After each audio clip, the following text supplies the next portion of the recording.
जय हिंद everyone, welcome back to the patriotic IAS. Late हो गया, ज़्यादा लेट हो गया। कल हम लोगों ने ये तो पढ़ा था ना, जेपीसी और ये सब चीज़ें कि व्हाट आर दिस कमिटीज़। क्या था, कितने टाइप की कमिटीज़ कल पढ़े थे? कौन कौन सा?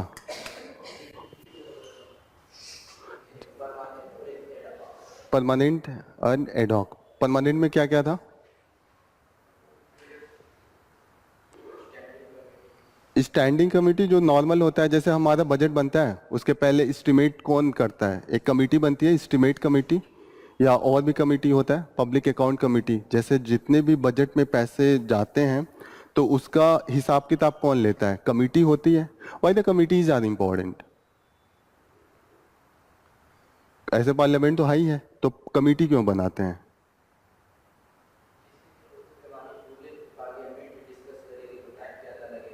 हाँ, जैसे इनका बात एकदम सही है कि जैसे 500 लोग मिलकर डिस्कस कर रहे हैं तो हो हल्ला होगा, डिस्कशन कम होगा। लेकिन अगर 15-20 का कमेटी बना दे तो उसमें एक तो आराम से डिस्कशन होगा, दूसरी बात यह है कि एक्सपर्टाइज होगा उसमें, जो असली वाला एमपी जो उसमें एक्सपर्ट है उसको रखा जाएगा। तीसरा होगा कि जो कमिटीज का सीटिंग होता है वो कमरे में होता है। जैसे पार्लियामेंट का डिस्कशन लाइव टेलीकास्ट होता है, लेकिन जो कमिटीज का डिस्कशन कभी आपने टीवी पे नहीं देखा होगा कि कमिटीज में कैसे डिस्कस करते हैं, वो तो हमेशा बैक साइड में होता है। तो जब पार्लियामेंट में होता है तो सब पॉलिटिकल पार्टी जो जितने भी नेता होते हैं वो चाहते हैं कि ज़्यादा से ज़्यादा उनको बाइट मिले। जितना टीवी पे दिखाएंगे लोग उतना ही वो फेमस होंगे, जितना वो बोलेंगे लोगों के बीच में पॉपुलैरिटी उतना बढ़ेगी। तो कई चीज़ होती है कि कई मुद्दे ऐसे होते हैं जो पॉपुलर नहीं होते हैं, आम जनता को बुरा लगेगा, लेकिन वो लॉन्ग टर्म में अच्छा होता है। तो वो अगर टीवी पे दिखाया जाएगा तो वो केवल ऐसी चीजें बोलेगा जो तुरंत पॉपुलर हो। आर यू गेटिंग ना? लेकिन बैक साइड में वही पॉलिटिशियन जाके अपना जो चेंज कर देता ओपिनियन, क्योंकि उसको पता है कैमरा से कुछ लेना नहीं है, तो वहां पे वो एज ए गुड जैसे लीडर के टाइप पे डिसीजन लेगा। लेकिन जब टेलीकास्ट होगा पार्लियामेंट में तो वहां पे क्या है कि जितना मैं वेल में जाऊंगा या जितना खड़ा होकर चिल्लाऊंगा, I will have the camera उसके तरफ जाएगा and the people will have the more focus. तो इसीलिए कमेटी बनाई जाती है कि पहली तो पॉलिटिकल जो आपका ओपिनियन होता है वो आप बदल के जो रियल रेशनल ओपिनियन है वो दे सकें। ठीक है, कमिटीज सिस्टम का कॉन्सेप्ट समझ में आ रहा है ना? Why we make the committees, what are the purpose and what are the benefit. ये हो गया। दो तरीके का कमिटी हमने डिस्कस किया था, one is the permanent committee, one is other is the ad hoc committee. Permanent में होता है जो हमेशा बनेगा, कोई मुद्दा हो या नहीं हो, वो हमेशा हर साल बजट आएगा वो कमिटी बनेगा, हर साल सीएजी का रिपोर्ट आएगा तो पीएसी कमिटी बनेगी, वो सीएजी का रिपोर्ट डिस्कस करेगी। तो ये परमानेंट काम होता है, डे टू डे वर्क के लिए कमिटी होती है। दूसरा होता है कि तुरंत कोई मुद्दा आया, जैसे हुआ कि किसी ने, जैसे महुआ मोइत्रा ने कुछ अपना कमेंट किया था कि उनके खिलाफ प्रिविलेज मोशन, एथिक्स मोशन, ये सब हुआ था ना, एथिक्स कमेटी बनी थी। तो किसी एमपी ने मिसबिहेव किया तो उसके लिए तुरंत कमेटी बनाना पड़ेगा, उसके लिए तो पहले से परमानेंट कमेटी होगा नहीं, तो ये सब एडहॉक कमेटी होती है। जैसे अभी क्या मुद्दा चल रहा है कि अदानी का जो शेयर स्टॉक का मैनिपुलेशन का मुद्दा चल रहा है कि अपने आप में इनसाइडर ट्रेडिंग था, सेबी के लोग मिले थे, अदानी मिले थे, आपस में ही अपना मैनिपुलेट करके अपना जो उनका शेयर था उसको बढ़ा रहे थे आर्टिफिशियली। तो उसको लेके चल रहा है, तो उसके लिए ऐसा थोड़ी कि पहले से कमेटी है, तो अभी हमें एडहॉक कमिटी ही बनाना पड़ेगा। अब गवर्नमेंट कभी भी नहीं चाहती है कि जेपीसी बने, क्योंकि वहां बनेगी तो अंदर का मुद्दा आएगा और कहीं ना कहीं जो हमारी पार्टी, पॉलिटिकल पार्टी पावर में, उसका निगेटिव लाइट में होगा ना, क्योंकि मुद्दा चलेगा, कुछ ना कुछ तो इनसाइडर ट्रेडिंग तो हुई होगी, तभी तो ये मुद्दे इतने आ रहे हैं। आज वाला न्यूज पढ़े, उन्होंने तो प्रूफ भी दिया है कहीं, अच्छा अगले पेज पे है, उन्होंने प्रूफ के साथ बोला है कि ये सब ट्रेडिंग हुई है और सच में मैनिपुलेशन हुआ है। पहले तो प्रूफ मांग रहे थे, अब उसने प्रूफ भी दे दिया। तो ऐसे में गवर्नमेंट नहीं चाहते कि इस पे फोकस बने, वो तुरंत चीजों को डाइवर्ट करती है। मोदी जी मणिपुर क्यों नहीं जाते हैं? मणिपुर जाएंगे, उनके साथ साथ सारे ये रिपोर्टर्स जाएंगे, मणिपुर का मुद्दा आ जाएगा। लोग इतने मरे, नॉर्मल कोई ऐसा थोड़े कि पेपर उठा के मणिपुर का न्यूज पढ़ रहा है। मणिपुर का न्यूज कब पड़ेगा? जब फ्रंट पेज पे आने लगा। और फ्रंट पेज पे कब आएगा? जब देश का प्राइम मिनिस्टर जहां जाएगा पूरी मीडिया उसके पीछे पीछे जाती है, जाओ ही नहीं, न्यूज ही नहीं बनेगा। आम जनता इतना अवेयर थोड़ी है कि हर जगह का न्यूज खोल खोल के पढ़ रहा है। तो that is the main thing. Okay, next news is the statistical effect pulled inflation 59-month low to the 3.54. Percent. यहां पे बोलना है कि statistical effect on the inflation. कुछ नया टर्म है, इन्फ्लेशन क्या होता है? What is the inflation? महंगाई। महंगाई क्या है? ये पेन पिछले साल 10 रुपए का था, इस साल 15 का हो गया, इन्फ्लेशन है। जैसे इन्फ्लेशन का इफेक्ट ऐसा नहीं होगा कि कभी कभी इन्फ्लेशन ज्यादा हाई रहेगा लेकिन आपको कम लगेगा। यहाँ पे स्टैटिस्टिकल इफेक्ट वही बोल रहा है कि सच में ये इन्होंने दिखाया लो है लेकिन ये अभी भी हाई है, और इसका रीजन है बेस इफेक्ट। तो ये सब चीजें कॉन्सेप्ट है जो आपको जानना है। Statistical effect that is due to the base effect. Base effect क्या है? नॉर्मल एक एग्जांपल एक दिन और मैं आपको दिया था, जैसे कि मानिए रेंट जो पूरे गोरखपुर का है, एक 2 BHK आप लेते हैं 10,000 है, ठीक है। 2018 में 10,000 रेंट था, कोविड आया, लोग सब अपने घर चले गए, मकान खाली हो गया, तो घट के ये 5,000 हो गया। हो गया? क्लियर हो रही है? 50% घट गया। अब धीरे धीरे क्या होगा, 2024 तक फिर 10,000 हो गया। लिख के समझाऊंगा तो थोड़ी ज्यादा अच्छे समझ में आएगा। 10,000 था 2018 में, 2020 में जब पीक कोविड था तो ये घट के आ गया 5,000। फिर दोबारा 2022 तक जब नॉर्मलाइज हो गया तो वापस ये हो गया 10,000। हो गया? अब कोई से पूछो कि 2022 में जो इंक्रीज हुआ है रेट, उसको लगेगा कि 100% बढ़ गया किराया। 5,000 का 10,000 हो गया, 100% इंक्रीज हुआ ना, पहले 5,000 था, 5,000 और ऐड हो गया। लेकिन अगर जो आदमी पूरा बेस इफेक्ट देखता है, बेस हम ये ले रहे हैं, अगर बेस इसका ये जोड़े तो इंक्रीज कितना है? 0% हुआ। जुलाई में एकाएक महंगाई 20% बढ़ जाए, किसी चीज का रेट, टमाटर का रेट पहले 50 रुपए था, बढ़ के ये 70 रुपए हो गया, ओके। वापस ये 60 रुपए हो गया। आपको लगेगा कि ये घट के नियर अबाउट 20-15% घटा है, लेकिन जब आप बेस ये लेंगे 50 रुपए तो अभी भी इन्फ्लेशन हाई है। जुलाई में इन्होंने एकाएक जून में हाई था फूड का प्राइस, तो जुलाई में थोड़ा सा कम हुआ, तो वो लो नहीं हुआ है, वो आप अभी के जुलाई के हिसाब से लो देख रहे हैं।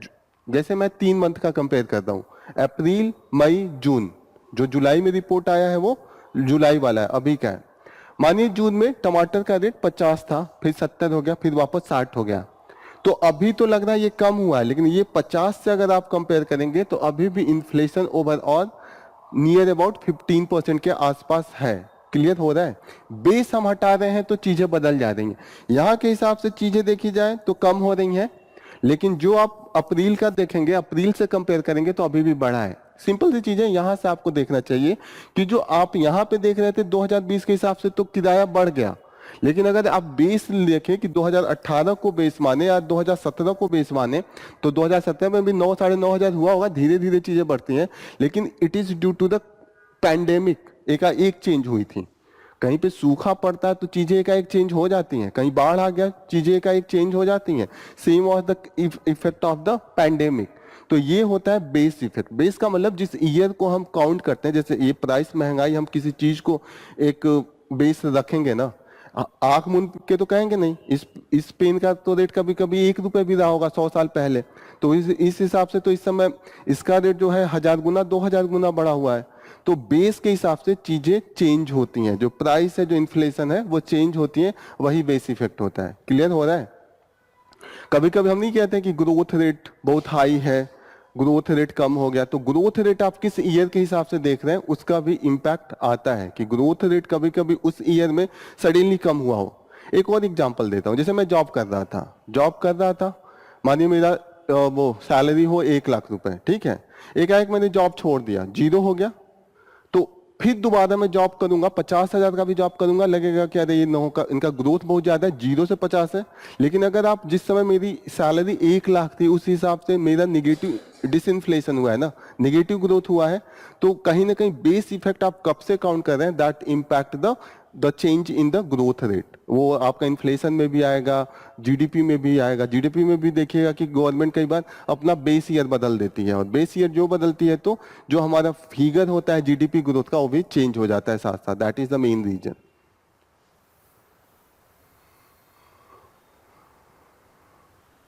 तो इन्होंने जो ये और ये वर्ड लिखा है इसका वही मतलब हुआ कि बेस इफेक्ट के कारण ये चेंज हो रहा है, लेकिन रियल में अभी भी प्राइस हाई है। ऐसा नहीं है कि प्राइस सडनली बहुत लो हो गया। ये कंटिन्यूअसली कितना इस समय ओवरऑल हम लोगों को मेडल मिला है? ओलंपिक तो खत्म, 6 मिला है। कोई गोल्ड मिला है? इंडिया की रैंकिंग क्या है? 71, 71, हाँ 71, 72 एग्जैक्ट इसी के आसपास है। That is the ranking. कल हम लोग इसको और डिटेल में देख लेंगे जब पूरा हम लोग इसका आएगा एनालिसिस। जो हमारा अभी रैंकिंग यूनिवर्सिटीज कॉलेज है उसकी रैंकिंग अभी हम किसके थ्रू कर रहे हैं? NIRF। What is the NIRF? This is done by the ministry of education, उनके अंडर में कर रहे हैं। एक बार इसको 2015 से हमने स्टार्ट किया था, जो नेशनल इंस्टीट्यूशनल रैंकिंग फ्रेमवर्क है। पहले हम ग्लोबल लेवल पे देखते थे, यूएस से टाइम मैगजीन ये लोग करते थे, तो हमारे जो इंस्टीट्यूट है वो कहीं रैंकिंग नहीं आती थी। 200 आया, IIT बॉम्बे का रैंकिंग 200 आता था, इंडियन इंस्टीट्यूट ऑफ साइंस का रैंकिंग 150 आता था, तो काफी बेइज्जती होती थी इंडिया का कि 100 में भी नहीं आ पा रहे हैं। तो हमने 2015 में कहा कि तब हम लोग क्या करते थे, जब रिजल्ट आता था तो हम कहते थे अरे ये झूठ बोला। अभी भी रिजल्ट आता है इंडिया का टॉप 200 में भी नहीं आता, 1-2 इंस्टीट्यूट आता है। तो क्वेश्चन होने लगता है ना कि इतना बड़ा देश, इतना बड़े IITs IIM, आपका कुछ रैंकिंग ही नहीं आ रहा है। तो इंडियन गवर्नमेंट ने 2015 से अपना खुद का स्टार्ट किया, उसका जो है name is the national institutional ranking framework. 5 parameter पे ये हम लोग करते हैं। Teaching, learning and the resource, कि कितना वहां पे रिसोर्स खर्च किया गया है, what is the overall, and then we go for the research and professional practice, कितना थेसिस लिखा जा रहा है, कितना एक्सेप्ट हो रहा है इंटरनेशनल मार्केट में। जैसे होता है ना कि आप जब थेसिस लिखते हैं तो उसका रेफरेंस भी दिया जाता है, डिफरेंट साइंटिफिक इंस्टीट्यूट होते हैं वो रेफर करते हैं, तो कितना ये सब होता है, इस पे बेसिस होता है। ग्रेजुएशन आउटकम क्या है, कि कितने लोग निकल रहे हैं, कितनों को जॉब मिल रहा है, कितने बेरोजगार घूम रहे हैं, ये सबको लेके third parameter. Outreach and inclusivity, inclusivity का मतलब होता है कि समाज के कितने लोगों को इंक्लूड किया है। ऐसा तो नहीं है कि सिर्फ एलिट क्लास ही उसका पार्ट है, तो that is the thing under the inclusivity. जैसे आप मार्जिनलाइज जितने भी ग्रुप है उनको आप दे रहे हैं कि नहीं। जैसे यूएस है, यूएस में ब्लैक्स के लिए अलग से सीट वो लोग रिजर्व रखते हैं। जैसा होता है ना, आपको लगता होगा कि रिजर्वेशन यूएस में नहीं है, यूएस में बहुत एक स्ट्रांग रिजर्वेशन देते हैं। उनमें बहुत है कि डाइवर्सिटी लाने के लिए डिफरेंट एरिया को, डिफरेंट उनके जो नेटिव हैं उनको भी वो देते हैं, वहाँ पे भी रिजर्वेशन सिस्टम है। लेकिन उसका बेसिस रेस है, जैसे हमारे वहाँ कास्ट है, वहाँ पे रेस है। हम लोगों के वहाँ डिस्क्रिमिनेशन कास्ट के बेसिस पे हुआ, इसीलिए हम लोग कास्ट को बेसिस मनाते हैं। उनके वहाँ जो डिस्क्रिमिनेशन होता है वो रेस के बेसिस पे होता है। जैसे ब्लैक्स का हो गया, वीमेंस का हो गया, जो उनके नेटिव हैं रेड इंडियंस, उनको हो गया, तो उन लोगों को वो लोग देते हैं। परसेप्शन, परसेप्शन का मतलब जो लोग निकल रहे हैं, एलुमनी या जो उनके पुराने स्टूडेंट हैं, वो अपने इंस्टीट्यूट को किस तरीके से देखते हैं, ये भी काउंट किया जाता है। तो 5 पैरामीटर है जो इसको रैंकिंग में देता है। कंटिन्यूअसली जो 5-6 सालों से टॉप पे आ रहा है वो IIT मद्रास आ रहा है। IIT मद्रास एक कभी IIT मद्रास काफ़ी ब्यूटीफुली एक जैसे फॉरेस्ट एरिया के अंदर में है। वहाँ पे जाइएगा IIT मद्रास के अंदर में तो जो हिरन उरन आपको सामने से जाते हुए मिल जाएंगे। तो बहुत ब्यूटीफुल जगह है वो, मतलब तो कभी जाना हो तो जाइएगा। वैसे वो ओपन रहता है बाहरियों के लिए भी। JNU का 10 रैंकिंग ओवरऑल आया है। स्टार्टिंग में 1-2 पे थे, तो अभी धीरे धीरे 10 पे। एम्स दिल्ली का 7वें पे है, 7th पे। IIT मद्रास है, IIT बॉम्बे है, यही आजकल टॉप पे रह रहे हैं। That is the main thing. समझ में आ गया मेन पैरामीटर्स क्या है, कैसे हम रैंकिंग कर रहे हैं, कौन मिनिस्ट्री कर रहा है, ये आपको क्लियर होनी चाहिए।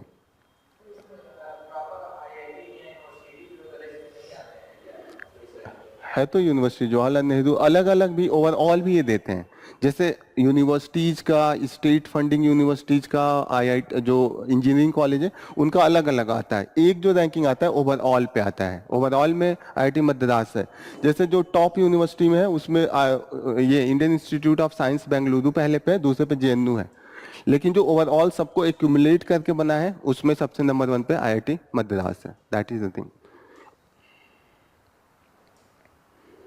यहाँ पे जैसे womens can be tried for the penetrative sexual assault of the children. अभी तक ये होता था जो सेक्सुअल जो भी रेप का केस होता था उसमें माना जाता था कि केवल पुरुष ही कर सकता है रेप, जैसे वीमेन्स नहीं हो। लेकिन मैक्सिमम केस अभी ये देखने को मिल के आ रहा है कि कई केस में जो छोटे छोटे बच्चे हैं तो वुमेन्स भी ऐसे एक्टिविटीज में काफी इन्वॉल्वमेंट बढ़ गया। जैसे हमारा पेट्रियार्कल सोसाइटी था तो अभी तक हम सोचते थे कि जितना भी होगा womens will be not involve in this thing.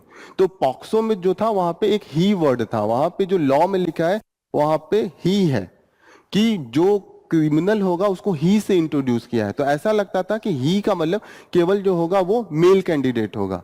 लेकिन अभी जो कंटिन्यूअसली कई केस गए हैं सुप्रीम कोर्ट हाई कोर्ट में जहां पे वीमेन्स इन्वॉल्व हैं और छोटे छोटे बच्चों के साथ ऐसे फोर्स सेक्सुअल बिहेवियर था। तो ऐसे में अभी ये कह रहे हैं कि ये ही का मतलब ऐसा नहीं है कि केवल मेल तक ही इसको सीमित रखेंगे, अब इसको हम मेल एंड फीमेल दोनों को इन्वॉल्व करेंगे। तो इसको हमने जेंडर न्यूट्रल बना दिया है कि अब जो भी हो वीमेन्स या मेन इसको हम दोनों को ही उस कैटेगरी में लेंगे। पहले होता था कि वीमेन्स के खिलाफ केस ही आप फायर नहीं कर पाते हैं, एफआईआर आप दर्ज नहीं कर पाते थे, लेकिन अब अलाउ कर दिया कि आप एफआईआर करके रेप का केस अगेंस्ट द वुमेन्स भी पॉक्सो के अंदर चला सकते हैं। That is the main thing.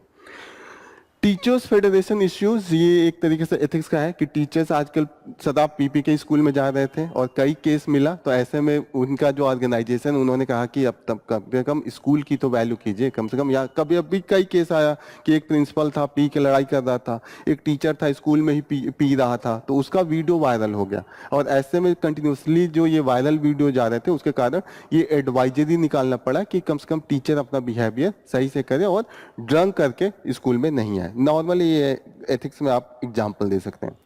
Tungabhadra काफी न्यूज में है। यहाँ का जो अभी रिजर्वायर का जो गेट था वो थोड़ा सा डैमेज हो गया था और वहाँ पे जो एक वहाँ कर्नाटका के लोग खुश थे कि इस बार खेती में दिक्कत नहीं होगा, पानी भरपूर मिलेगा। लेकिन दिक्कत है कि वो डैमेज हो गया है और उसको रिपेयर करने के लिए जो रिजर्वायर में उन्होंने वाटर इकट्ठा किया था अब आधा छोड़ना पड़ेगा तब जाके रिपेयर हो पाएगा। That is the main thing. तो ऐसे में हो रहा था कि जो इनको लग रहा था कि सरप्लस वाटर है अब तो छोड़ना पड़ेगा, अब वाटर का जो ओवरऑल क्वांटिटी है वो हाफ करके रिपेयर होगा, तो जो उनका सरप्लस था वो इस बार का फायदा नहीं उठा पाएंगे। That is the main thing. Tungabhadra किसका ट्रिब्यूटरीज है? एक दिन डिस्कस भी किया था, अभी कल परसों के न्यूज में हम लोग पढ़ भी रहे थे। किस में जाके मिलता है?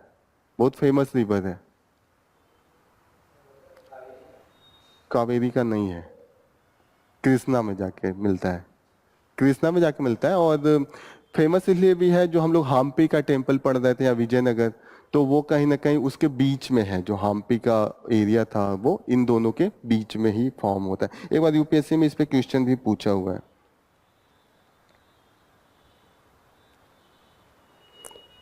स्टैम्पिड का ये हमेशा देखने को मिल रहा है कि लोग जाते हैं पूजा पाठ के चक्कर में, वहाँ इतना ज़्यादा भीड़ हो जाती है कि आप वहाँ पे स्टैम्पिड के कंडीशन कंटिन्यू। ये बिहार का केस है। बिहार में Jehanabad district, it is the Siddheshwar Nath temple. अभी शिव भक्त हैं तो वहाँ गए तो stampede, this is the main thing. तो एक जैसे होता है ना कि भक्ति जब अंधभक्ति में चली जाती है तो कहीं ना कहीं चीजें आप देखेंगे मैक्सिमम स्टैम्पिड यही होता है। जितना भी रिलीजियस प्रोसेशन है कहीं पे भी कोई भी हो, मक्का में भी जाइए जब एकदम पीक पे होता है वहां पे भी लोग मरते हैं। इतना ज्यादा करने के बाद भी वहां पे भी लोग चक्कर लगाते हैं। कब्बा है ना, वहाँ मक्का में जाते हैं जो वहां पे एक काबा है ब्लैक कलर का, जहाँ पे माना जाता है कि मोस्ट उनका सैक्रेड एरिया है, तो उसी को वो लोग भी सर्कल लगाते हैं। और वहां पे इतना ज्यादा अमाउंट में चले जाते हैं कि इतना उन्होंने चौड़ा बना के रखा है फिर भी स्टैम्पिड वहां पे होता है। पत्थर उत्थर मारना तो अलग बात है, वो तो सजा वजा होती है वो करते हैं ना। नॉर्मल ऐसे पत्थर नहीं मारते, उनमें नॉर्मल राउंड राउंड लगाते हैं, यही है। ठीक है, तो that is the main thing. Citizenship amendment act काफी 2-3 सालों में न्यूज में रहा है। What is the citizenship amendment act? आप लोगों ने न्यूज कंटिन्यूअसली इस पे देखा होगा। What is this? आप बताइए।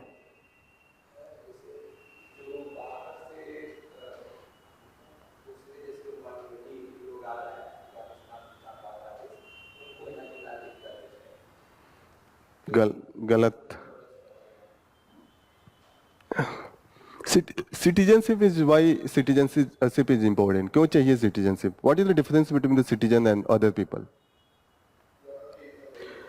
ओवरऑल अगर शॉर्ट फॉर्म में करें तो सिटीजनशिप को हम ज़्यादा इंटाइटलमेंट देते हैं, ज़्यादा हम सहूलियत देते हैं। जैसे होता है कि आपको right to preserve your culture, कि आपका कैसे लैंग्वेज प्रिजर्व करना है, कि आपको मदर टंग में आपका एजुकेशन हो, आपके बच्चे को हो। तो ऐसा तो है नहीं कि विदेश से भी आएगा उसके बच्चे को हम स्कूल में एडमिशन लिया तो हम उसको उसके लैंग्वेज में देंगे, तो स्पेशल ट्रीटमेंट देते हैं। जैसे यहाँ का है, जैसे कई ऐसे फंडामेंटल आर्टिकल्स हैं जो हमारे फंडामेंटल आर्टिकल, जो आर्टिकल 12 से लेके 35 तक हमने फंडामेंटल आर्टिकल्स देके रखे हैं, fundamental rights. The articles provide the fundamental rights. वो राइट्स कुछ ऐसे एरिया जहाँ केवल हमने सिटीजन्स को दिया है, जैसे freedom to speech and expression. ऐसा तो नहीं है फॉरेनर्स आके कुछ भी बोल के जाए, हम नहीं देंगे। यहाँ पे freedom of speech and expression किसको देके रखा है? जो सिटीजन है। कुछ चीजें हैं जो केवल हम यहाँ के सिटीजन्स को दिए। जैसे आप कह रहे थे कि कुछ जो सहूलियत है, जैसे आर्टिकल 15 एंड 16 है, वो केवल सिटीजन्स के लिए। ऐसा थोड़ी है कि रिजर्वेशन हम किसी ऑस्ट्रेलिया का वो है माइनॉरिटी उसको देंगे। जो हमारे वहाँ जो वल्नरेबल है उसी को देंगे ना। We don't have to do with the any other countries कि वहाँ का माइनॉरिटी क्या है, वहाँ का वल्नरेबल सेक्शन क्या है। यही डिफरेंस है। ओके तो citizenship gives the extra entitlement and extra right. The first thing is that, इसलिए सिटीजनशिप इंपॉर्टेंट है। जो इंडिया में सिटीजनशिप का है वो कौन कौन सा मेथड है? कितने मेथड से हमको सिटीजनशिप मिलता है? कितने मेथड से सिटीजनशिप यहाँ पे मिलता है? आपको कैसे मिला है सिटीजनशिप? अच्छा ठीक है, एक हो गया बाय बर्थ, मुझे लग रहा है सब लोग बाय बर्थ ही हैं। सेकंड बाय डिसेंट, उसको बाय डिसेंट कहते हैं कि माता पिता यहाँ के हो, हम उन्हीं की पीढ़ियों से चले आ रहे हैं। थर्ड,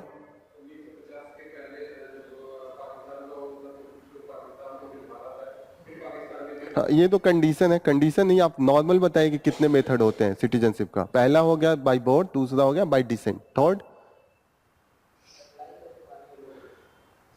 रजिस्ट्रेशन एंड नेचुरलाइजेशन होता है ना। रजिस्ट्रेशन एंड नेचुरलाइजेशन, रजिस्ट्रेशन में होता है कि जो हमारे ही ओरिजिन के रहेंगे, एंड नेचुरलाइजेशन का मतलब कोई भी किसी भी कंट्रीज का हो वो हमारे लिए अप्लाई कर सकता है। ठीक है, हाँ मैट्रिमोनियल ये सब कहीं ना कहीं आपका रजिस्ट्रेशन एंड नेचुरलाइजेशन में होगा। तो जो हमारा जैसे कहीं से भी इंडिया से कनेक्टेड नहीं है, टोटली फॉरेनर हैं, तो उनके लिए हमारे पास कंडीशन है कि आप पहले तो इंडिया में आके कुछ दिन रहिए, फिर 11 ईयर्स का ऐसे प्रोविजन था कि आप 11 ईयर्स रहिए, इसमें कुछ कंटिन्यूटी होनी चाहिए, फिर आपके मदर या फादर का कोई रिलेशन होना चाहिए, ऐसे कुछ होता है। ठीक है, तो 11 ईयर्स का जो था वो लंबा प्रोसेस था। ओके तो उसको हमने रिड्यूस करके सोचा कि 5 साल में कर देंगे। जो सिटीजनशिप अमेंडमेंट एक्ट है इसी को रिलैक्सेशन देता है। ऐसा नहीं है कि कुछ सी का सिटीजनशिप छीन रहे हैं या कुछ भी कर रहे हैं। इन्होंने कहा जो ऑलरेडी माइग्रेंट है, बहुत सालों से है, उनके लिए डिफरेंट पेपर्स की जरूरत होती है, आपको प्रूव करना होता है। इन्होंने रिलैक्स कर दिया, जो 11 साल था उसको घटा के इन्होंने 5 साल कर दिया। और किस किस कंट्रीज के लिए किया? गुड, आप अब आप सही कह रहे हैं। अभी आप भूटान नेपाल कह रहे थे, वो गलत था। 3 कंट्रीज के लिए हमने करा है, that is the Afghanistan, Pakistan and Bangladesh. यहाँ से आएंगे और उनके जो सिटीजन्स पहले से रह रहे हैं उनको हम 5 साल में ही सिटीजनशिप दे देंगे। यही इसका मेन है, घटा दे रहा है। ओके दिक्कत क्यों, तो विरोध क्यों हो रही है? ये तो अच्छी बात है ना, सिटीजनशिप और अच्छे से दे रहा है तो सबको खुश होना चाहिए। तो विरोध क्यों हो रहा है?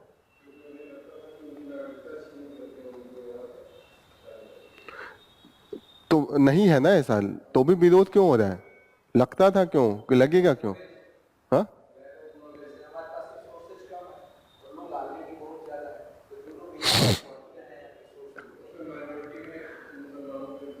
इंक्लूड नहीं किया इसमें, मुस्लिम्स को इंक्लूड नहीं किया। बाकी जो 6 रिलीजन है, Hindus, Sikhs, Buddhists, Jains and Parsis, इनको हमने इंक्लूड किया है, बाकी को इंक्लूड नहीं किया है। खासकर मुस्लिम्स को नहीं करा है। तो मुस्लिम्स को नहीं करा तो ऐसा बोला जा रहा है कि ये कहीं ना कहीं आप डिस्क्रिमिनेट कर रहे हैं, धर्म के आधार पर आप सिटीजनशिप रिलैक्सेशन नहीं दे सकते हैं। गवर्नमेंट का ये कहना था कि गवर्नमेंट ये कह रही थी कि जो ये 3 कंट्रीज हैं यहाँ पे मुस्लिम मेजोरिटी में है और उनको कोई खतरा नहीं है। हिंदुओं के खिलाफ डिस्क्रिमिनेशन होता है, उनको परसिक्यूट करते हैं तो वो भाग भाग के आए हैं, इसीलिए हम केवल इनको दे रहे हैं, मुस्लिम तो डोमिनेंट है।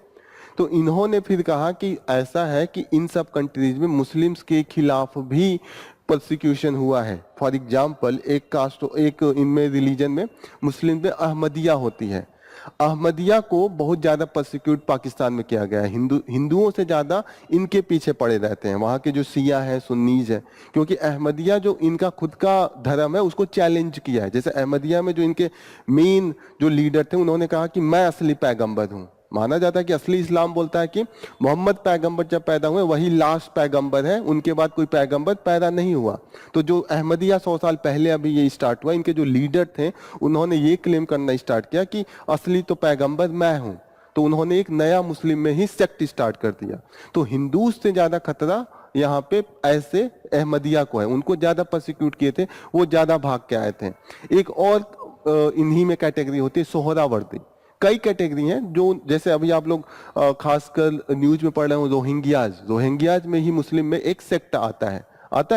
तो कहीं ना कहीं they are being persecuted, different Muslim होने के बाद भी। ऐसा थोड़ी कि अगर इंडिया में है तो हिंदूज हैं तो सबका इक्वल वो होता है। हिंदूज में भी किसी किसी के साथ डिस्क्रिमिनेशन होता है कि नहीं होता है। किसी को आप दूसरे कैटेगरी में रखते हैं, किसी को आप दूसरे कैटेगरी में रखते हैं। आप 400 साल पहले चले जाइए, जो अनटचेबिलिटी था हिंदूज में ही होता था कहीं ना कहीं। वैसे ही इस्लाम में भी कई कंट्रीज आपस में ही भी रिलीजियस बेसिस पर लड़ते हैं। आप 14वीं 15वीं सदी की जब आप हिस्ट्री पढ़ेंगे वहां पे देखेंगे इंडिया में वैष्णवाइट्स एंड सेवाइट आपस में लड़ते थे आपस में डोमिनेंट के लिए। हिंदुइज्म में ही सेम चीज को आप देखिएगा, डिफरेंसेस थी, ऐसे ही हर रिलीजन में है।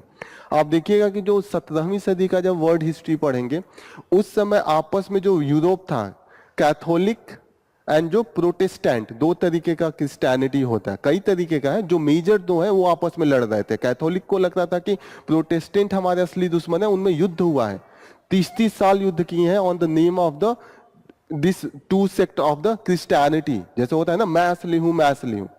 आपको अभी दिखेगा कि जो सियाज एंड सुन्नीज में भी आपस में डिफरेंस होता रहता है। They are the major Muslim community, उनमें भी डिफरेंस है। तो लॉजिक ये दिया जाने लगा कि आप परसिक्यूशन के बेसिस पे कर रहे हैं तो परसिक्यूशन तो और भी कई मुस्लिम कम्युनिटी है उसका हुआ है, तो आप उसका अनुसार दीजिए।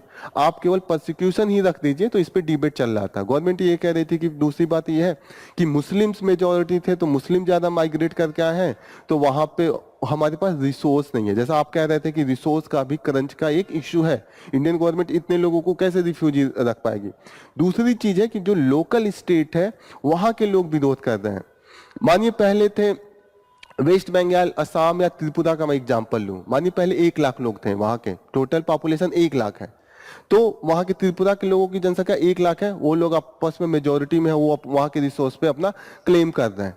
जो अभी डेमोक्रेटिक सिस्टम है, डेमोक्रेटिक सिस्टम में क्या है, रिप्रेजेंटेटिव डेमोक्रेसी है, उसमें है वोट के हिसाब से आपका डिसाइड होता है कि हु विल बी रिप्रेजेंटिंग। मानिए 2 लाख माइग्रेट करके त्रिपुरा में मुस्लिम्स आ गए बांग्लादेश के, तो अब क्या होगा, मेजोरिटी कौन हो गए, मुस्लिम हो गए, और जो 1 लाख वहां के त्रिपुरा के थे वो माइनॉरिटी हो गए। अपने ही रीजन में वो माइनॉरिटी हो गए। अब जो देखिएगा सारे पोस्ट कौन लेके जा रहा है, वहां का एमएलए, वहां का MP, everyone will be Muslims और द बांग्लादेशी। असम में तो वो तो किसी के भी माइग्रेशन के, किसी के भी सिटीजनशिप के खिलाफ है, ऐसा नहीं है कि वो मुस्लिम के खिलाफ थे। असम में इतना प्रोटेस्ट हो रहा था, वो कह रहे थे हिंदूज हैं उनको भी लेके जाओ, क्योंकि हिंदूज का भी वहां पे कहीं ना कहीं जो बांग्लादेशी हिंदूज है उनकी जनसंख्या ज्यादा है और वो एक्सेप्टेड नहीं कर रहे। असम में तो यहाँ तक पर वो लोग विरोध कर, जो अल्फा का बीच में, अल्फा एक वहां का इंसर्जेंट ग्रुप था, वो तो बिहार के लोगों की जनसंख्या इतना चली गई थी कि वो बिहार के लोगों का भी विरोध कर रहे थे कि बिहार मेजोरिटी में हो गए हैं बिहार के लोग, और जो लोकल आसामीज ट्राइबल है वो माइनॉरिटी हो गए हैं। तो उसको भी लेके उल्फा विरोध कर रहा था। आप जब इंटरनल सिक्योरिटी पढ़ेंगे तो उसमें उल्फा एक इंसर्जेंट ग्रुप था, वो डिमांड कर रहा था कि केवल असम में असम के लोग ही रहेंगे। That was the main demand from the them. Clear हो रहा है ये चीजें, क्यों विरोध हो रही है सिटीजनशिप अमेंडमेंट एक्ट का? क्लियर?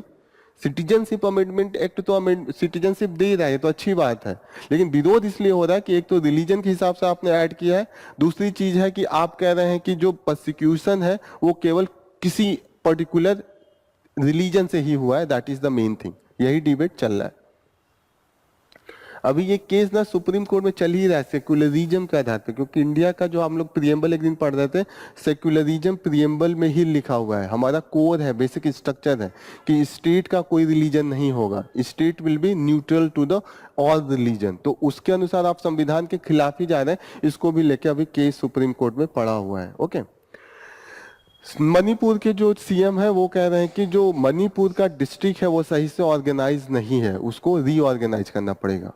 तो दो तरीका होता है, एक होता है कि स्टेट रीऑर्गेनाइज होते हैं, दूसरा डिस्ट्रिक्ट रीऑर्गेनाइज होते हैं या सिटी रीऑर्गेनाइज होते हैं। जैसे आपने बाउंड्री चेंज कर लिया, जैसे आपने गोरखपुर है, गोरखपुर को तोड़ के आपने एक अलग कौड़ीराम का एरिया बना दिया और एक गोरखपुर सिटी बना दिया, अलग अलग हो गया, तो ये डिस्ट्रिक्ट चेंज हो गया।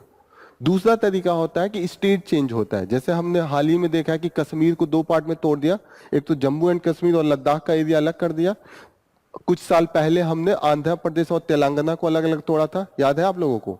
तो these are the things, organisation of the states, organisation of district. अब मैं ये पूछूं कि ऑर्गेनाइजेशन ऑफ स्टेट्स के लिए किसके पास पावर होता है? स्टेट्स को रीऑर्गेनाइज करना हो तो टोटल पावर किसके पास होगा? पार्लियामेंट के पास, पार्लियामेंट के पास होगा। एंड फॉर द डिस्ट्रिक्ट किसके पास? हाँ, इस न्यूज से ही लग रहा है, ये चीफ मिनिस्टर बोल रहे हैं, इसके मतलब इन्हीं के पास पावर है तभी तो सिटीज एंड द डिस्ट्रिक्ट का जो रीऑर्गेनाइजेशन का पावर होगा that will B by the state legislature. And जो स्टेट को अगर रीऑर्गेनाइज करना है कि दो स्टेट को तोड़ के एक स्टेट बनाना है या एक स्टेट को तोड़ के दो स्टेट बनाना है या यूनियन टेरिटरी को स्टेट में जोड़ देना है, ये जितने भी पावर हैं that will be with the parliament. जिस सहमति जरूरी नहीं है, इसमें सिर्फ एक प्रोविजन है, जब आर्टिकल 2, 3, 4 है, 3 आर्टिकल है स्टेट रीऑर्गेनाइजेशन का। आर्टिकल 3 में ये बोलता है कि जब ये टोटल पावर होगा पार्लियामेंट के पास, लेकिन उसमें एक जगह लिखा हुआ है कि रीऑर्गेनाइजेशन का बिल इंट्रोड्यूस करने के पहले प्रेसिडेंट एक बार उनका ओपिनियन जानना चाहेगा जिस स्टेट को तोड़ा जा रहा है। जैसे आंध्र प्रदेश को तोड़ के तेलंगाना एंड आंध्र प्रदेश बनाए, तो उसके पहले प्रेसिडेंट सिर्फ पूछेगा कि आपका क्या राय है, वो बाइंडिंग नहीं है, वो टोटल पावर पार्लियामेंट रिजेक्ट कर देगा। जैसे आंध्र प्रदेश के केस में क्या हुआ, आंध्र प्रदेश ने रिजेक्ट कर दिया, कहा कि हमें नहीं तोड़ना है, लेकिन फिर भी पार्लियामेंट तोड़ दिया कि नहीं तोड़ दिया।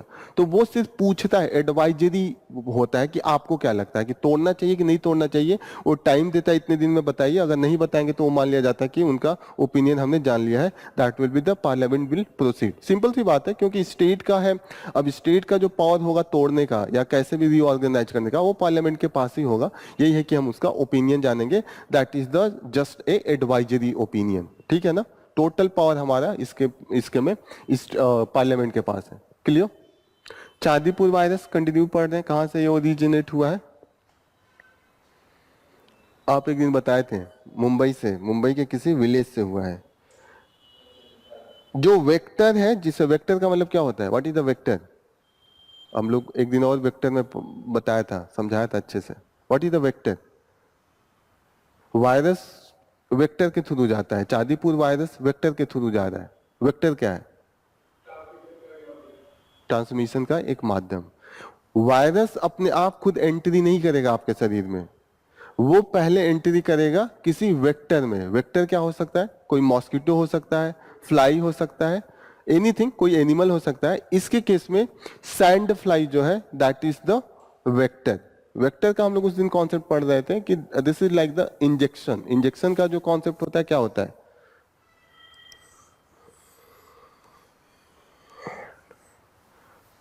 इंजेक्शन ये आपको दिखता है कि ये आपके पेनिट्रेट कर रहा है, लेकिन असली में जो जाता है वो इसके अंदर जो मेडिसिन जो डॉक्टर तोड़ के शीशी में से निकालता है वो होता है, that is the main thing. Virus ये है, एंड जो वेक्टर है वो मॉस्किटो और the fly, anyone could be the that vector, ठीक है ना। वो सिर्फ अगर मच्छर काटेगा तो आपको कुछ नहीं होगा जब तक कि वायरस अंदर नहीं हो।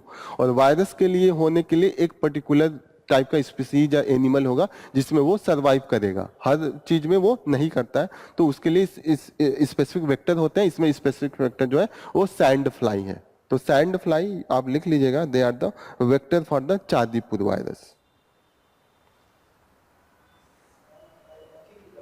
हाँ, मक्खी ही है सैंड फ्लाई।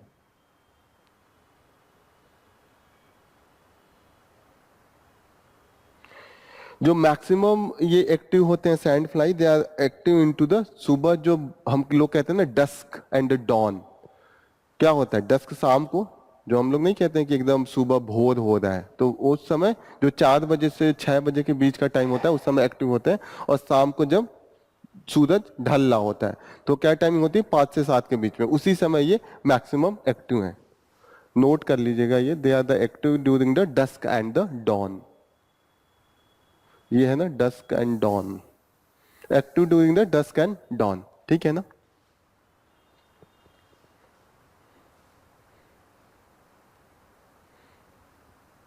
ओरिजिनली ये वायरस कहाँ पैदा होता है, रोडेंट एंड द रोडेंट, जो चूहा होते हैं उनमें ही ये मैक्सिमम ये होते हैं, लेकिन चूहा से डायरेक्ट हमारा कनेक्शन नहीं होगा, जो सैंड फ्लाई होगा उसके थ्रू आएंगे। सैंड फ्लाई में कहाँ से आएगा, वो चूहे में डेवलप होगा वहां से, और फिर हमें सैंड फ्लाई से हम में आएगा। Clear.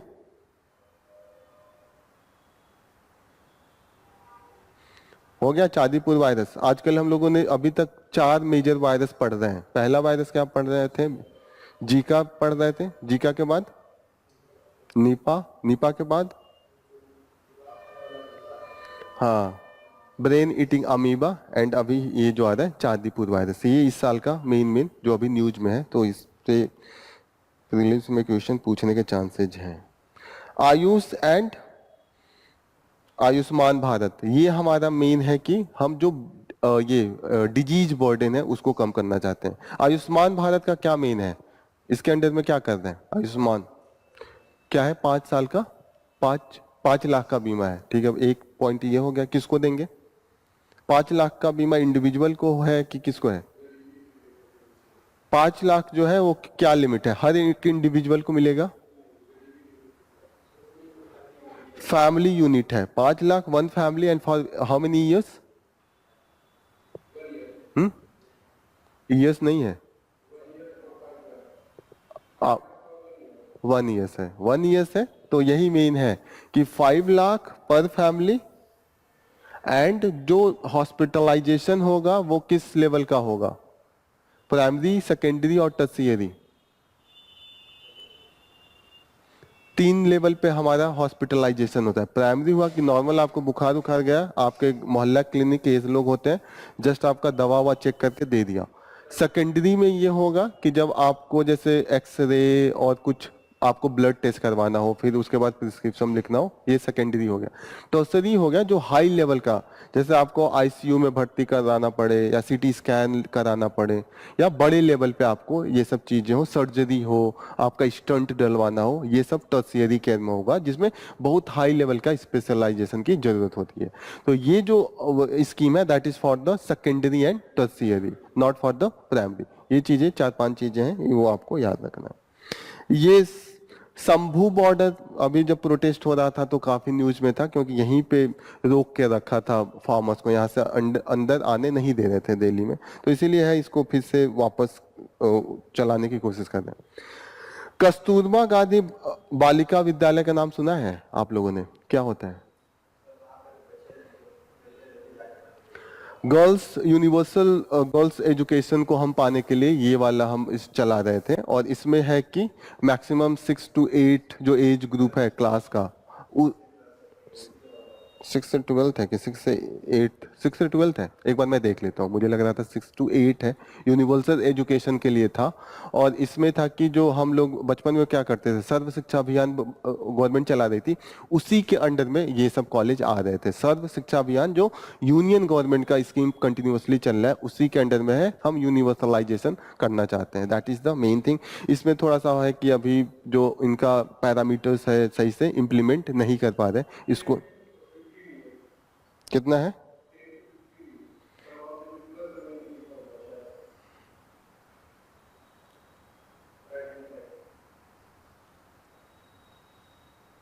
Only 3% of the teacher have more than, ये वाला, ये तो एक्सपीरियंस टीचर्स का लिखा है।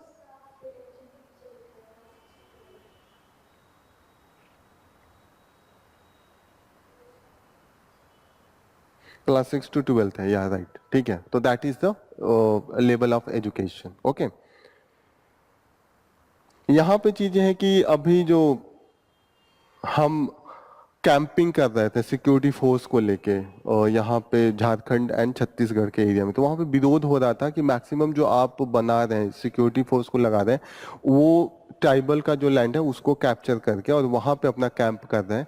और दूसरा ये उनका था कि जो जितनी भी कैंपिंग हो रही है वो किसके लिए हो रही है, वो मेनली हो रही है कि लीज जो माइनिंग का है, जो बड़े बड़े इंडस्ट्री है उनके सपोर्ट में हो रहा है। जैसे हो रहा था कि आप इतना ज्यादा पैरामिलिट्री फोर्स लगा दिए हैं, ट्राइबल के लैंड पे आप जाके कैंप बना रहे हैं, तो कहीं ना कहीं ट्राइबल्स का जो अभी हम फॉरेस्ट राइट एक्ट 2006 हम लोग बीच में पढ़ रहे थे, फॉरेस्ट राइट एक्ट के अंडर में जो भी डिसीजन है कि उनका लैंड कैसे मैनेज होगा, उस पर ओनरशिप किसके पास था, वो ग्राम सभा के पास था, आप सडनली जाके नहीं कर सकते हैं। तो यहाँ पे जो सिक्योरिटी फोर्स थी वो कह रहे थे कि mainly it is due to the, हम वहाँ पे रोड, हेल्थ के लिए हॉस्पिटल एंड स्कूल बनवा रहे थे। लेकिन अभी जो बातें आ रही हैं वो कह रहे हैं कि कहीं ना कहीं जो लीज है, आप जिनको लीज दे रहे हैं उनके फेवर में करें, क्योंकि जो सड़कें बन रही हैं ऐसी बन रही हैं कि जहाँ माइनिंग है और माइनिंग से जहाँ से एक्सपोर्ट के लिए जहाँ पे ट्रांसपोर्टेशन चीजें हैं, माने कहीं पे रेलवे लिंक है, वहां तक आप पहुंचा रहे हैं। और अभी तक जो टोटल माइनिंग 51 माइनिंग लीज, सिर्फ 14 जो है पब्लिक सेक्टर में है, बाकी जितने भी हैं नियर अबाउट 37 वो प्राइवेट सेक्टर को दिया है। तो इस सब चीजों को लेके विरोध चल रहा है थोड़ा सा।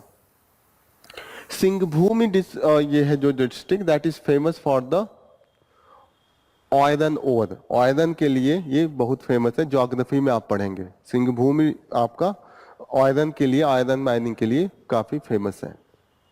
हाई क्वालिटी आयरन माइनिंग यहाँ से माइनिंग होती है।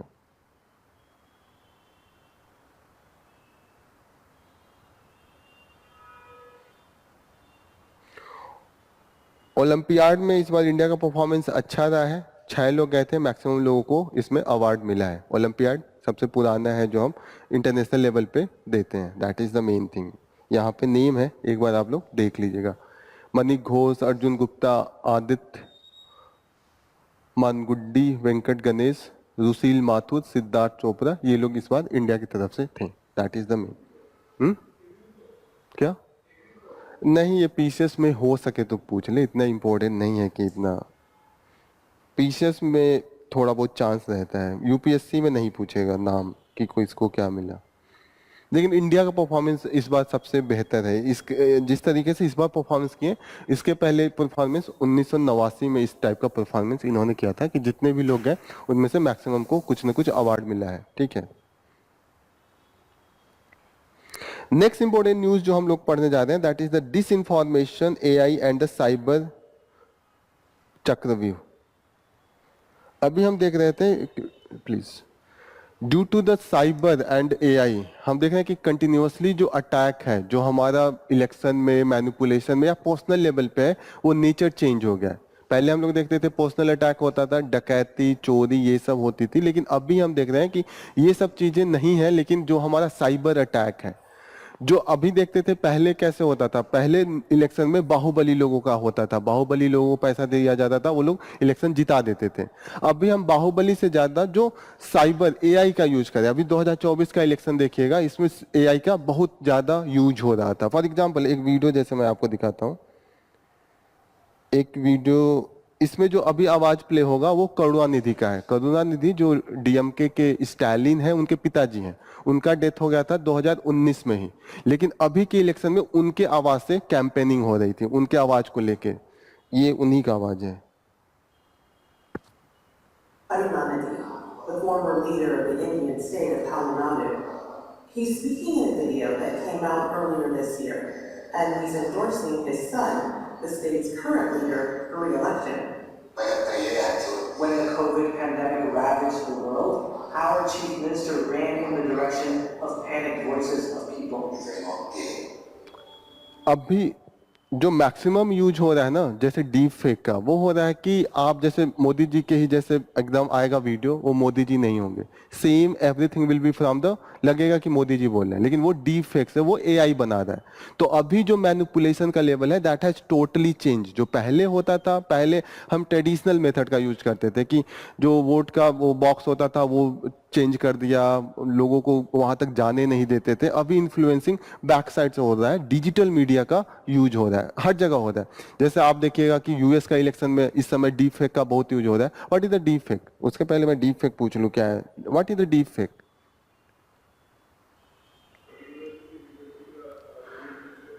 डीप फेक का मतलब होता है, नॉर्मल फेक होगा तो आप जान जाएंगे। एक होता है कि आपको नकली नोट दिया जाए, एक होता है कि खिलौने की दुकान पे लोग नहीं शादियों में उड़ाते हैं तो आप तुरंत पहचान जाएंगे। कोई कोई नकली नोट होता है जो काउंटर फीट आपके सामने भी रहेगा, आप नहीं कर पाएंगे, बहुत कुछ आपको देखना पड़ेगा कि इसके जो डिफरेंट कागज का जो वो है, जो पेपर्स है वो उस लेवल का बना है, उसमें जो डिफरेंट तरीके से है, जो उसका ये बनाने का स्ट्रक्चरिंग वो सही है कि नहीं, तो उसके लिए आपको एक्सपर्टाइज की जरूरत होती है। अभी जो वीडियो एंड पिक्चर आ रहे हैं वो उसको आप नॉर्मल नहीं डिफरेंशिएट कर पाएंगे, बहुत डीपली जाके एनालिसिस करने के बाद आप जाके पकड़ पाएंगे। क्योंकि अभी जो डीप फेक है उसमें ऐसा कर रहे हैं कि मेरा वॉइस है एआई को दे देंगे और एआई मेरा ही वॉइस कई बार कॉपी कर करके मेरी जैसे बनाएगा और दूसरे एआई को देंगे कि पकड़ो कि ये डिफरेंस है कि नहीं। अगर एआई पकड़ लिया तो फिर दोबारा करेंगे, जब तक दूसरा एआई कंफ्यूज ना हो जाए कि ये सेम ही है तब तक उसको वो कॉपी करते हैं। होता है ना कि उस लेवल का हाईएस्ट लेवल का है, जो हमारा कॉपी का लेवल है वो बहुत हाई लेवल का है, that is the deep fake. वो बहुत जगहों पे हो रहा है, जैसे किसी भी सुपरस्टार का आप देखिएगा, कई लोगों का पिक्चर आ रहा था जो ऑब्सीन टाइप के पिक्चर थे वो थे, उसको अभी हटाना पड़ा था। तो ऐसे ऐसी चीजें डीप फेक के थ्रू आ रही हैं। जैसे आपके पास ये इंडिविजुअल लेवल तक पहुंच गया है, जैसे आपको कॉल आएगा और आपके ही किसी रिलेटिव का आवाज होगा उसमें, वो आपके भाई का आवाज करेंगे और आपको कॉल करेंगे कि मेरा बहुत तेज तबीयत खराब है, प्लीज 40,000 रुपए इस अकाउंट में डाल दो, ये हॉस्पिटल का अकाउंट है। आपको लगेगा सच में भाई का आवाज है, एकदम आप परेशान हो जाएंगे, उस समय आपका दिमाग नहीं चलेगा, आप तुरंत 40,000 डालेंगे और जब तक आप अपने भाई से कंफर्म करेंगे तब तक वो पैसा चला गया रहेगा। Deep fake is like that, कि वो एकदम सेम चीजों को कॉपी करके आपको वो मैनिपुलेट करके आपको कहीं ना कहीं डिफरेंट, मतलब फाइनेंशियल एरिया में और भी एरिया में वो अटैक कर रहे हैं। That is the main thing. Okay, ये कई लेवल पे है। जैसे इसका हम देखते हैं कि इंटरनेशनल लेवल पे, जैसे पहले आप देखते थे अटैक होता था, अभी ये सब अटैक बंद हो गया। फॉर एग्जाम्पल एक अटैक अभी यूएस ने किया था, वो किया था ईरान पे, उस जो उसमें वायरस का यूज हुआ था उसका नाम था स्टंकनेट अटैक, 2010 में हुआ था। अब यूएस को ये पता चला था कि ईरान में they are making the nuclear bomb. अब न्यूक्लियर बम के लिए एक होता है कि ट्रेडिशनल वार का आप यूज करते हैं, लेकिन इन्होंने क्या किया कि जो कितनी भी चीजें होती हैं, आप आपके लाइफ में जितनी भी चीजें हैं अब डिजिटली यूज हो रही हैं। जैसे ये मैं कंप्यूटर की क्लास ले रहा हूँ, पहले तो बोर्ड वोर्ड पे लोग करते थे, अब हर चीज देखिए 50% यहाँ पे डिजिटल है, कैमरा हुआ, बोर्ड हुआ, मेरा लैपटॉप हुआ।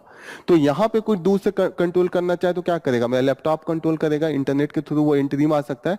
वैसे ही वो इंटरनेट के through they're entering into the their control panel. Nuclear है बम तो आजकल उसका जो कंट्रोल हो रहा है दैट इज डिजिटली, वहां पे वो करके वो मैनिपुलेट करके उसको डिसफंक्शनल करने की कोशिश कर रहे थे। ऐसे आजकल जितने भी अटैक हो रहे हैं, जैसे चाइना अब अटैक थोड़ी बॉर्डर पे करेगा, वो आजकल मैक्सिमम अटैक हमारे बैंकिंग सिस्टम पे कर रहा है कि हैक करें, पैसा इधर का उधर ट्रांसफर करें, that is the main thing. तो कहीं ना कहीं ये राइटर बोल रहे हैं कि जो हमारा डिजिटल साइबर अटैक है और एआई का यूज है, कहीं ना कहीं जितना फायदा नहीं उतना इसका सिक्योरिटी थ्रेट भी है। जैसे होता है ना, कई एरिया में इन्होंने बोला है, जैसे कि एक एग्जांपल इन्होंने दिया कि फिशिंग।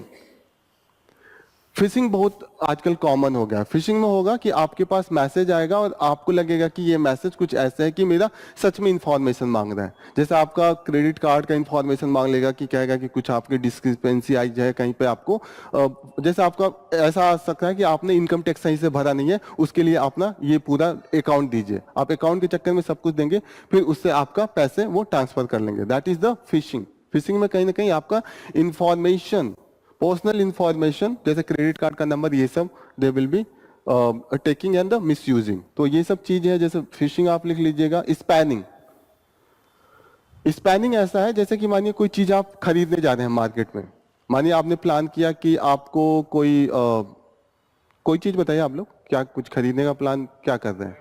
हाँ, आप मोबाइल खरीदना चाहते हैं, किसी दुकान पे आपने कॉल किया, उसने बोला कि 15,000 इसका रेट है, ठीक है।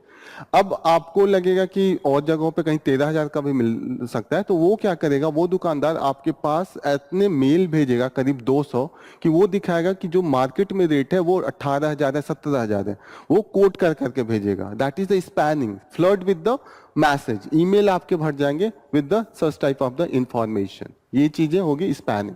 तो ये सब चीजें आप थोड़ा सा देख लीजिएगा। इसीलिए जो टोटल हमारा इस समय फोकस गवर्नमेंट का ज्यादा है, वो ज्यादा है कि ऑन द जो साइबर अटैक है उसको बचा लिया जाए। और उस इंडिया में हमने एक प्रॉपर इंफ्रास्ट्रक्चर डेवलप किया है। The name of this infrastructure is in CERT नाम है, इसमें कहीं है, India computer emergency response team, CERT In इसका नाम है। जो हमारा कहीं पे भी अटैक हो रहा है तो उसके लिए जो हमारा एडवाइजरी एंड जितने भी पहले ही गाइडलाइन है that will be providing by the Indian computer emergency response team. Clear?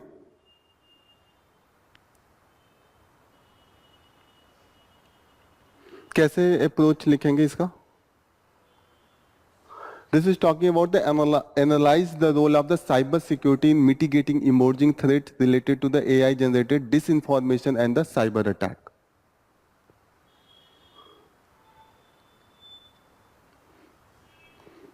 Analyze the role of cyber security in mitigating emerging threats related to the AI generated disinformation and cyber attack.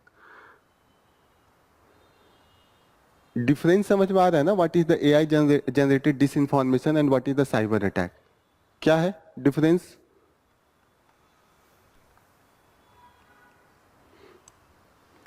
हो गया? लिख लिया question?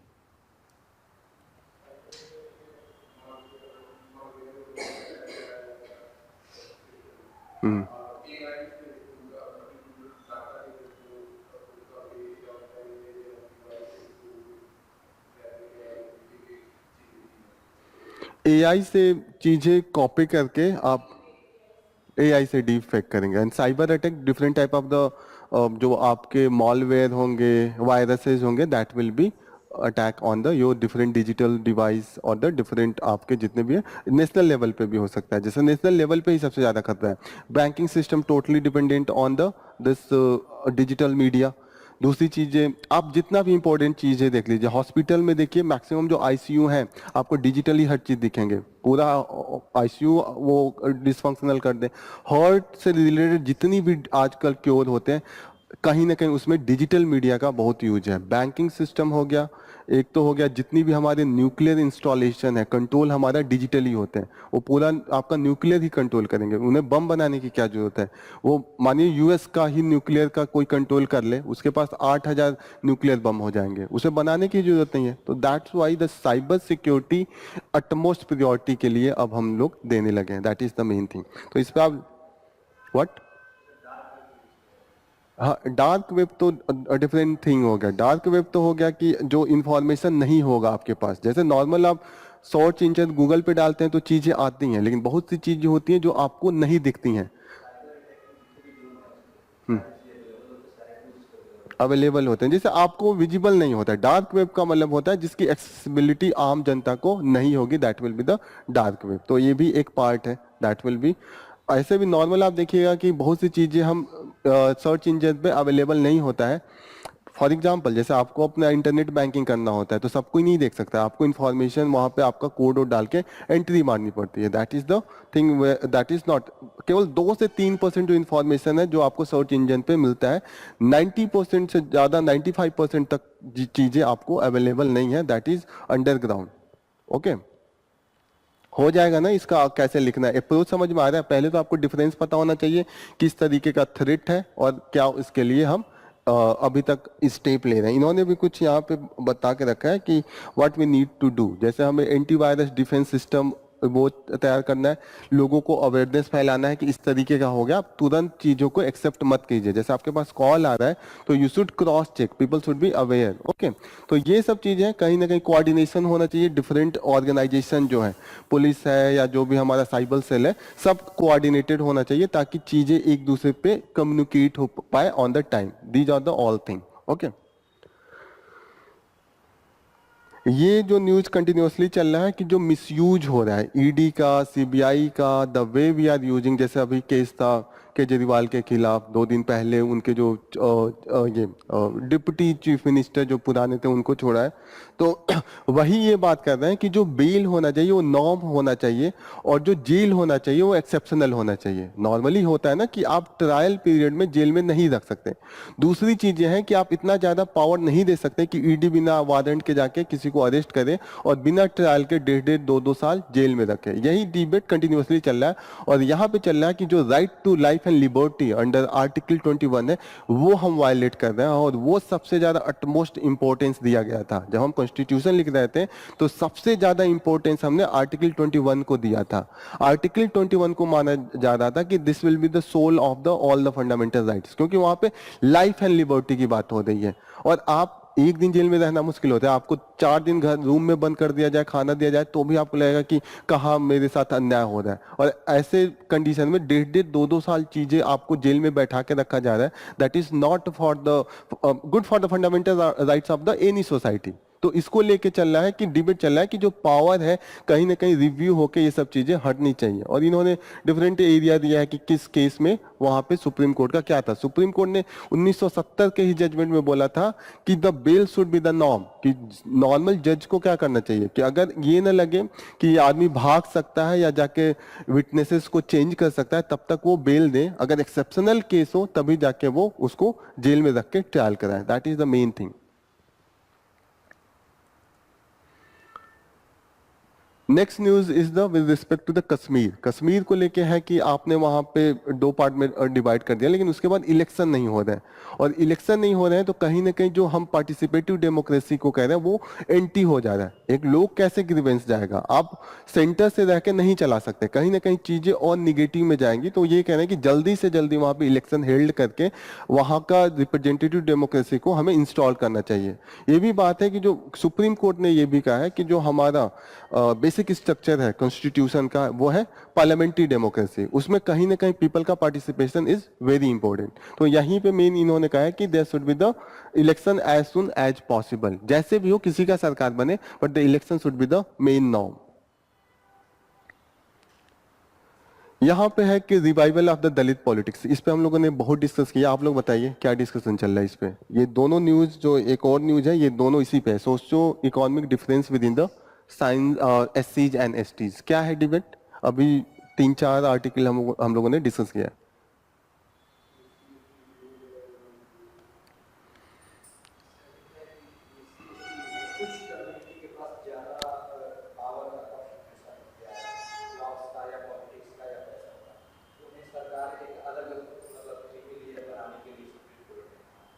अभी तक normal ये था कि हम एससी एसटीज को रिजर्वेशन दे रहे थे। हमें ये लगता था कि they are the people who have discriminated untouchable, जितने भी लोग अनटचेबल थे उनको हम एससी एसटीज में हम लगा के हम रिजर्वेशन दे रहे थे, ताकि चीजें इक्वल आ पाए। जो लोग पहले से हाई हैं और जो लोग नीचे हैं उनको हम बराबरी में लाके बराबर कॉम्पिटिशन कराना चाहते थे। लेकिन हम ये देख रहे थे कि जो ये लेवल था एससी एसटीज, इसी में ही कई लेवल बन गया था। एक बार और मैं इसका ग्राफ बनाता हूँ। अभी तक हमें लगता था कि जो लेयर है सोसाइटी में हमारे, general category, OBC, SC and ST, development के मामले में हम यही देख रहे थे। तो हमें लगता था कि जब इस सबको बराबर करने के लिए सीटें रिजर्व कर दी जाए, कि बराबर ऐसा माना जाता था कि जो जनरल कैटेगरी है उनकी जो पॉपुलेशन परसेंटेज है 10% है, लेकिन उनका जो सीट्स है into the government job and education वो 30 है, ज्यादा है पॉपुलेशन के अनुसार। और कैटेगरी में माना जाता था कि इनकी जो पॉपुलेशन है वो जितनी पॉपुलेशन है लेकिन उनका रिप्रेजेंटेशन है वो कम है into the jobs, into the education, into the parliament. तो हमने कहा कि एज पर द पॉपुलेशन हम सीटें रिजर्व कर देते हैं। तो हमें लगा कि ये लोग ऊपर आ जाएंगे, बराबरी हो जाएगा। लेकिन दिक्कत अभी ये देखने को मिल रहा है कि इनके लिए मानिए हमने 100 सीट रिजर्व किया, और ऐसा तो है नहीं कि एससी में सिर्फ एक कम्युनिटी है, उनमें बहुत से कैटेगरी हैं, कुछ नहीं तो 500 कैटेगरी होगी। अब 500 कैटेगरी में हमने 100, सिंप्लीफिकेशन के लिए मैं 1000 सीट मानता हूं देना था। तो हर कम्युनिटी को 2-2 सीट मिलना चाहिए था। 1000 सीट है तो रिजर्व किया है तो, लेकिन हम देखते थे कि नियर अबाउट 10 कैटेगरी जो 1000 में से 800 सीटों को लेके जाती थी, और बाकी के जो 490 हैं उनको बचे हुए 200 सीट मिलते थे। कोई कोई कैटेगरी ऐसी है, अभी रिसेंट रिपोर्ट है कि उनको अभी तक रिजर्वेशन मिला ही नहीं है। Near about 22% category SC STs में है जिन्होंने इस रिजर्वेशन का फायदा उठाया है, 70% को मिल ही नहीं रहा था। तो जो अभी डिबेट चल रहा था कि ये खुद आपस में डिवाइड है, इनमें कई लेयर हैं, कुछ एससीज काफी डेवलप्ड है और वो सारे के सारे सीट लेके जा रहे हैं। इस पे सुप्रीम कोर्ट ने ये कहा कि ये केस फाइल हुआ क्योंकि कई स्टेट थे उन्होंने ऑलरेडी सब कैटेगराइजेशन किया, जैसे आंध्र प्रदेश है, तेलंगाना है। लेकिन वो जब केस जाता था सुप्रीम कोर्ट में तो सुप्रीम कोर्ट कह रहा था कि जो पावर है सब क्लासिफिकेशन का वो पार्लियामेंट के पास है, स्टेट नहीं डिवाइड कर सकता। ओके, लेकिन अभी सुप्रीम कोर्ट ने अपना ही जजमेंट बदल दिया। ओके, अभी के जजमेंट में सुप्रीम कोर्ट ने कहा कि ये जो सब कैटेगराइजेशन है वो असली है, यहाँ पे भी हमें 3-4 सब क्लासिफिकेशन कर देना चाहिए कि जो पहले से डेवलप है उनको एक मिला दें, इनको एक मिला दें, और सीटें जो 1000 है इसमें डिवाइड कर दें कि 300 ये जो ऑलरेडी पहले से डेवलप है इनको दे दें, 200 इनको दे दें और 100 इनको दे दें। फिर धीरे धीरे डिबेट बदल गया कि जो ऑलरेडी बहुत डेवलप है इनको तो क्रीमी लेयर करके इनको हटा दें और जो बचते हैं उनको बाकी के 1000 सीट दे दें। माना जा रहा था जो ऑलरेडी डेवलप कर गए वो क्रीमी लेयर हो गए, उनको तो जरूरत है ही नहीं, वो तो ऑलरेडी ऊपर है, वो तो खुद कंपटीशन कर सकते हैं, बच्चों को ये सीट दे दें। अभी जो डिबेट चल रहा है कि creamy layer and the other classification, clear हो रही है ये चीजें। जो क्रीमी लेयर है उनको हम नहीं देते, इस पे सबको लगा कि सही जजमेंट है, सब लोग एग्री हो गए। दोबारा एक रिपोर्ट आया, उस रिपोर्ट में ये आया कि जितनी भी यूनिवर्सिटीज हैं जो बड़े बड़े, जैसे बीएचयू है, जेएनयू है, डीयू है, उनमें जो एससीज एसटीज को रिजर्व किया गया सीट था ओवरऑल, उसमें से सिर्फ 20-30% सीटें भरी थी, 70% सीटें भरी नहीं थी। 300 सीटों पे भर्ती हुई और 700 सीटें खाली कर दी गई। पूछा गया क्यों खाली कर दी गई, तो वहां से जवाब आया, वहां का एडमिनिस्ट्रेशन बोला कि उतने लायक इस कैटेगरी में नहीं है कि इस सीटों पे भरा जाए। क्लियर हो रही है? तो डिबेट ये बदल गया कि जब आप कह रहे हैं कि उतने लायक ही नहीं है कि सीट भरा जाए तो क्रीमी लेयर कहाँ गए? अगर क्रीमी लेयर होता तो ये सारा सीट ले गया होता। तो जब सीटें खाली हैं तो क्रीमी लेयर है ही नहीं, आप लोग जबरदस्ती इंपोज करना चाहते हैं ये वाली सीटें और घटा के, अब इसमें से क्रीमी लेयर हटा देंगे तो जो 300 सीटें बच रही हैं वो 100 सीटें हो जाएंगी और जो बची सीटें हैं वो दूसरे कैटेगरी में चली जाएगी। डिबेट अब इस पे हो रहा है और इसको लेकर विरोध हो रहा है कि कैटेगराइजेशन मत कीजिए, क्योंकि जो सीटें जो कुछ भर भी रही हैं वो भी आप भरना नहीं चाहते, इसीलिए थोड़ा सा डिवीजन हो गया। जो भी दलित ऑर्गेनाइजेशन है वो इस क्लासिफिकेशन का विरोध कर रहे हैं। क्लियर हो रहा है? साउथ से सपोर्ट है क्योंकि साउथ की जो एससी एसटी कम्युनिटी है वो थोड़ी डेवलप कर गई है, तो वहां पे लोगों को लग रहा है ठीक है, वहां पे है कि कुछ कैटेगरी सच में लेके जा रही। लेकिन जो नॉर्थ की है और नॉर्थ ईस्ट में है कुछ ऐसे रीजन जहां पे अभी भी ये कॉन्सेप्ट नहीं हो पा रहा है, that's why they are opposing. Clear हो रहा है ओवरऑल क्या है, क्यों इस पे बहसबाजी चल रही है?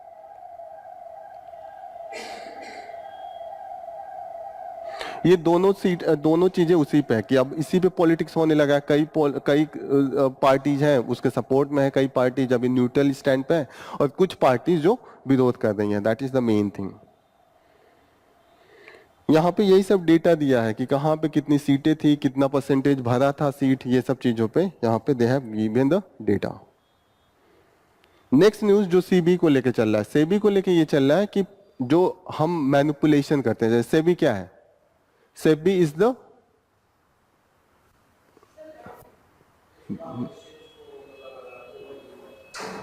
आप एसबीआई समझी हैं, बैंक है सेबी। आप क्या बोल रहे थे? जो स्टॉक एक्सचेंज को रेगुलेट करता है, रेगुलेटरी बॉडी है। This is the regulatory body, this is the statutory body. Statutory का मतलब इसको एक कानून के द्वारा बनाया गया था। Okay, there is the SEBI act, SEBI act के थ्रू इसको बनाया गया।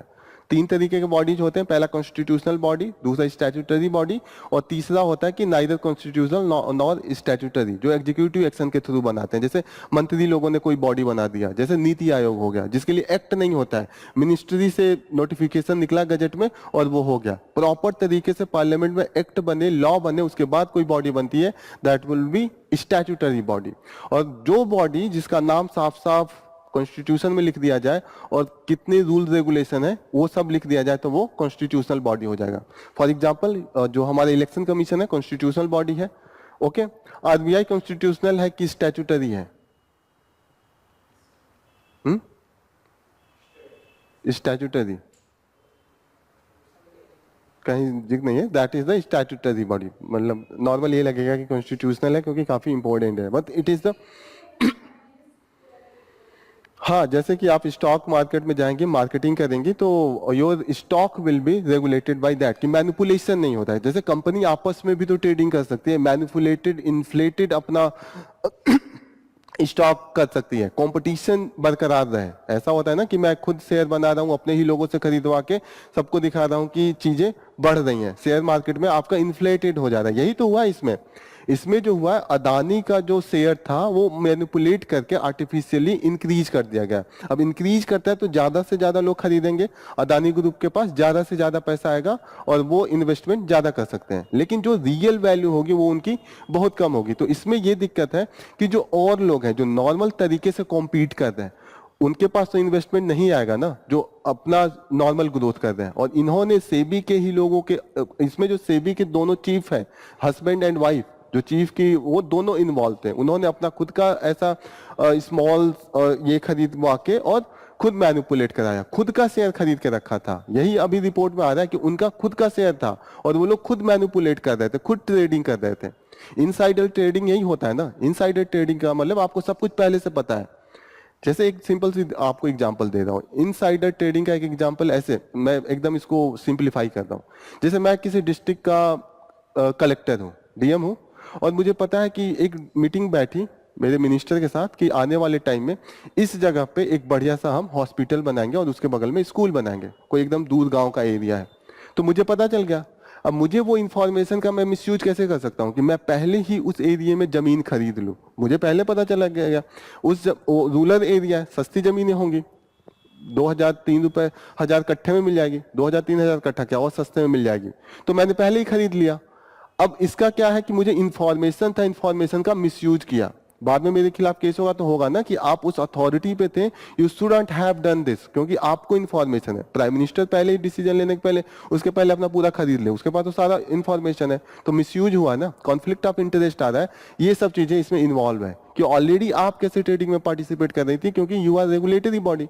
अब आरबीआई का गवर्नर थोड़ी बैंकिंग में जाके ये लोन बारोइंग देने लगेगा, उसको तो पहले पता होगा ना कि हम इंटरेस्ट रेट घटाने जा रहे हैं कि बढ़ाने जा रहे हैं। अब वो खुद ही बढ़ा के जाके पहले ही अपना बेच दे शेयर और कमा ले, या पहले ही खरीद के कमा ले, तो कहीं ना कहीं मिसयूज ऑफ द इंफॉर्मेशन हो गया। आप एक पोस्ट पे रहते हैं, वहां उसका मिसयूज नहीं कर सकते, वही इसमें हुआ है। इनसाइडर ट्रेडिंग हुई है, पहले से उनको सब कुछ पता था, उन्होंने पहले ही मैनिपुलेट किया और उसके बाद इन्फ्लेट किया है रेटों को। यही चीजें चल रही हैं। Okay, this is all about from the this news. So here we will conclude our session. This is all about.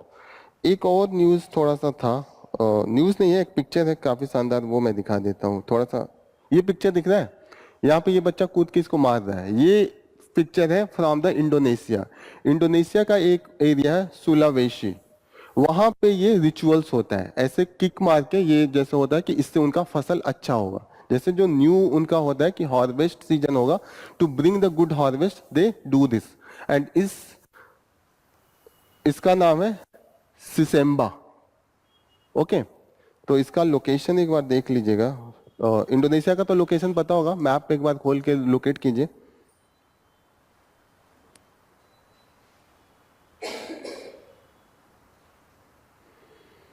ये इंडोनेशिया है एंड जो सुलावेशी का प्रोविंस है वो यहाँ पे है।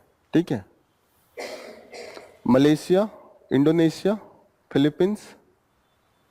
थोड़ा सा pictures you have to keep, वो मैप में थोड़ा सा लोकेट करते रहने से थोड़ा सा आइडिया बनता रहेगा। तो कोई भी चीजें दिखे तो एक बार लोकेट करना आप लोग सीखिए। ठीक है, that is all about from the today's news. Thank you for joining the session, all the best, thank you.